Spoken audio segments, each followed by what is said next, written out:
तो जैसा कि आप सब जानते हैं, इन दिनों हमारे देश में एसआईआर बड़ा ही प्रचलित हो रहा है। दिल्ली के साथ साथ 5 और स्टेटों में एसआईआर के फॉर्म बढ़ चुके हैं। इसमें बीएलओ आपके घर घर आकर जो भी आपके घर में जिनकी भी वोट बनी हुई है उनके पास 2 फॉर्म देती है, जिनमें से एक फॉर्म आपको अपने पास भर कर रख लेना होता है, जिसके ऊपर बीएलओ के साइन करवा के रखना होता है, और दूसरा फॉर्म भरकर बीएलओ को सौंप देना होता है। पर ज़्यादा से ज़्यादा लोगों को बहुत ज़्यादा क्वेरीज है और कन्फ्यूजन्स है कि इस फॉर्म को किस तरह भरें। तो आज की वीडियो में हम इसी के बारे में चर्चा करने वाले हैं और उसको कैसे भरना है ये आपको बताने वाले हैं। तो आइए देखते हैं। यहाँ आप देख सकते हैं कि मेरे पास एक फॉर्म है पूरा उसी एसआईआर का। तो मैं आपको बताऊंगी कि इसको कैसे भरना है, थोड़ा ध्यान से समझिएगा। यहाँ पे ऊपर आप जैसे देख सकते हैं कि यहाँ पे आपकी करंट की इन्फॉर्मेशन सारी लिखी हुई है। ये वाली पूरी इन्फॉर्मेशन लिखी हुई है। यहाँ एक क्यूआर कोड भी दे रखा है जिसको आप स्कैन कर सकते हो, और आपकी एक फ़ोटो भी दे रखी है। अब यहाँ पे जैसा कि लिखा हुआ है पेस्ट करंट फ़ोटो, इस पूरे में आपको अपनी करंट की फ़ोटो पेस्ट कर देनी है, कलर्ड। ठीक है, याद रखिएगा। अब आगे बढ़ते हैं। तो यहाँ पे फॉर्म को हम 3 पार्ट में डिवाइड कर सकते हैं। ये हमारा पार्ट ए, ठीक है, ये पार्ट बी, और ये पूरा पार्ट सी। ठीक है, तो इनको कैसे भरना है मैं बताऊंगी। अब पार्ट ए और पार्ट बी, पहले इनको देखते हैं। और इनको भी, जैसे पार्ट ए है, आप अगर आपकी उम्र 41 साल के ऊपर की है, इस वक्त 41 साल के ऊपर की है, और आपका नाम 2002 की वोटर लिस्ट के अंदर था, तो आपको ये पोर्शन ए भरना है और पोर्शन बी नहीं भरना। पर अगर आपका नाम नहीं था और आपकी उम्र 41 साल के नीचे की है, तो आपको पोर्शन बी भरना है। अब इन्हें कैसे भरना है हम बताते हैं। तो जैसे कि आप यहाँ पे देख सकते हैं, ये पोर्शन ए, इसको कैसे भरना है। जैसा कि आपको पता है कि 41 साल के अगर आपके ऊपर की है तो आपको भरना है, और बी और 2002 की वोटर लिस्ट में आपका नाम है तो भरना है। इसे कैसे भरना है, सबसे पहले यहाँ पे इलेक्टर का नेम आप देख सकते हो। तो उस समय 2002 की वोटर लिस्ट में आपका जैसा नाम लिखा हुआ था, कि जैसे ये वोटर है बबली गर्ग, तो अगर उस समय बबली लिखा हुआ था या बबली गर्ग जो भी लिखा हुआ था, आपको वही इधर लिख देना है, यहाँ पे लिखना है। ठीक है, आगे एपिक नंबर, अगर आपको 2002 की वोटर लिस्ट का मिल जाता है तो एपिक नंबर आप लिख सकते हैं, वरना एक डैश डाल सकते हैं, ये ऑप्शनल है। रिलेटिव नेम, उधर 2002 की वोटर लिस्ट में अगर आपके पिता का नाम लिखा है, हस्बैंड का नाम लिखा है, जिसका भी नाम लिखा है, आपको यहाँ पे जो भी नाम है यहाँ पे लिखना है। रिलेशनशिप, आपके जो भी हस्बैंड, फादर जो भी लगते हैं, मान लीजिए अगर हस्बैंड लगते हैं, आपने यहाँ हस्बैंड लिख देना है, फादर लिखते हैं तो आपको फादर लिख देना है। डिस्ट्रिक्ट, आपका जिला है जो भी, उसका नाम लिख देना है यहाँ पे, उस समय जो भी जिला था आपका 2002 की वोटर लिस्ट में, वो नाम लिख देना है। फिर स्टेट, उस समय जो भी 2002 की वोटर लिस्ट में जो भी स्टेट लिखी हुई थी, आपको बस वही स्टेट लिखनी है। अब एसी नेम पे आते हैं। विधानसभा का आपका नाम, अब जैसे मान लीजिए विधानसभा रिठाला है, तो इस समय तो विधानसभा का नाम रिठाला है, लेकिन उस समय साबदुल था, तो आपको वो लिखना है, जो उस समय था वो लिखना है। अब यहाँ पे एसी नंबर, उस समय जो भी मतलब उसका नंबर था, जैसे 37 यहाँ पे लिखा है, उस समय जो 37 था आपको लिख देना है। पार्ट नंबर और सीरियल नंबर भी आपको 2002 की वोटर लिस्ट में मिल जाएगा, वो लिख देना है। ठीक है, तो इस प्रकार आप इसको भर देंगे। हाँ, तो याद रखिएगा, अगर आप इसे भर रहे हैं आपको ये पोर्शन भी नहीं भरना, और अगर आप इसको भर रहे होंगे तो आपको ये नहीं भरना।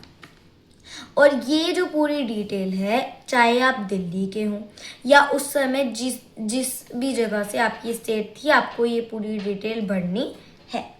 ठीक है, तो अब आपने यहाँ पे, ठीक है, तो अब हम इस फॉर्म से समझते हैं पोर्शन बी का।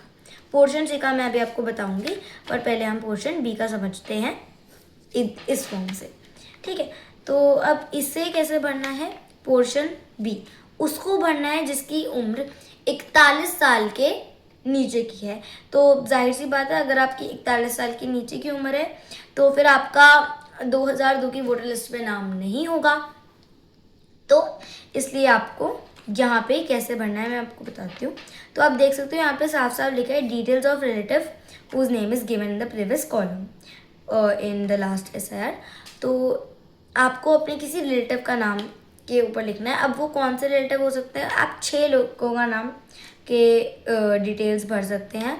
आपके मम्मी पापा या फिर आपके दादा या दादी, नाना या नानी, इन 6 में से किसी एक की डिटेल आपको यहाँ पे भरनी है।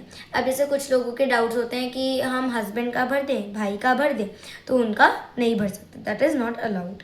ठीक है, तो अब आपको कैसे करना है, जैसे मान लीजिए आप अपने फादर का भर रहे हैं, तो यहाँ पे आप अपने फादर का नाम, जैसे जो भी उनका नाम है यहाँ पे लिख सकते हैं, जो कि उस समय था उनका नाम लिख दीजिए, जो मतलब BLO की वोटर लिस्ट में 2002 की में लिखा था वो लिख दीजिए।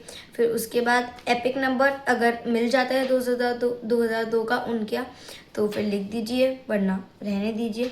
अब रिलेटिव्स नेम, उनके जिस रिलेटिव का लिखा है, मान लीजिए उनके फादर का लिखा है 2002 की वोटर लिस्ट में, तो आपको उनके फादर का यहाँ पे नाम जो भी था लिख देना है। और फिर रिलेशन, अब जैसे रिलेशनशिप है तो इसके अंदर मतलब अगर आपके जो रिलेटिव आपके पापा का है तो उनके पापा का है ना, तो उनके फादर लगे तो आपको उनके फादर का नाम फादर लिख देना है। अब जैसे ये है दीपक कुमार, तो इनके तो दादा लग रहे हैं, पर आपको अपना ग्रैंडफादर नहीं लिखना है क्योंकि आप अपने फादर का भर रहे हैं, तो आपको यहाँ पे फादर लिखना है। डिस्ट्रिक्ट, वही जो जिला अपने फादर का उस टाइम पे था, आपके जो फादर का नाम, ठीक है, तो यहाँ पे उस जिले का नाम लिख देना है। स्टेट में सेम आपके पापा का, ठीक है। और फिर AC नेम भी वही, विधानसभा का नाम आपके पापा का जो उस समय 2002 में था। AC नंबर भी वही, पार्ट नंबर, सीरियल नंबर भी सेम रहेगा, ठीक है। अब आते हैं कॉलम C पर। कॉलम C पर अगर आप पोर्शन A भर रहे हैं और इसे नहीं भर रहे, या इसे भर रहे हैं इसे नहीं भर रहे, तो भी कुछ भी हो पर आपको पोर्शन C तो भरना ही भरना है, ये तो कंपलसरी है। तो क्योंकि आपकी करंट की इन्फॉर्मेशन है। अब डेट ऑफ बर्थ, आपकी जो डेट ऑफ बर्थ है आप यहाँ पे ये डब्बों में लिख सकते हैं, ये डब्बे आपको दिख रहे होंगे।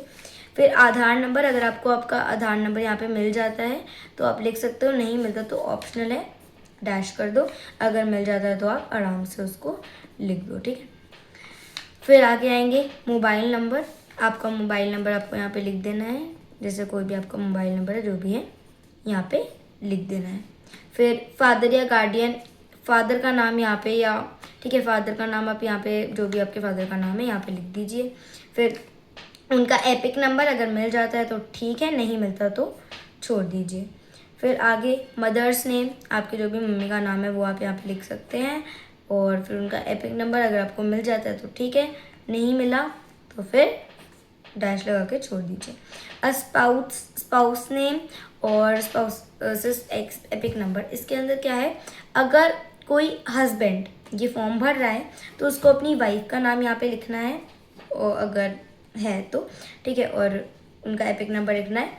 और अगर कोई वाइफ यहाँ पे लिख रही है, भर रही है इस फॉर्म को, तो उसको अपने हस्बैंड का नाम लिखना है अगर है तो, ठीक है। और ये दोनों ऑप्शनल है, तो लिख सकते हैं। अब आगे यहाँ पे आप अपने सिग्नेचर कर लीजिए, जो भी आपके सिग्नेचर होंगे, मतलब जैसे मैं आपको एक डेमो दिखा रही हूँ, यहाँ पे आप अपने सिग्नेचर कर सकते हैं और यहाँ आपके BLO के सिग्नेचर होंगे, ठीक है। अब जो आप लेकिन ये है, इनमें से जो एक फॉर्म होएगा ये आपको अपने पास रख लेना है रिसीवर के तौर पर, और जो दूसरा फॉर्म है उसे आपको BLO को दे देना है, ठीक है, पूरा भरकर। और BLO के साइन होने ज़रूरी होते हैं, ठीक है। हाँ, तो वैसे तो मैंने आपको ये दोनों फॉर्म पूरे अच्छे से समझा दिए और आपको समझ आ भी गया होगा, पर अगर आपको कोई भी क्वेरी लगती है या कोई भी क्वेरी है तो आप कमेंट बॉक्स में कमेंट करके पूछ सकते हैं, ठीक है। तो आज की वीडियो यहीं पे ख़त्म करते हैं। Comment, share, subscribe, thanks for watching.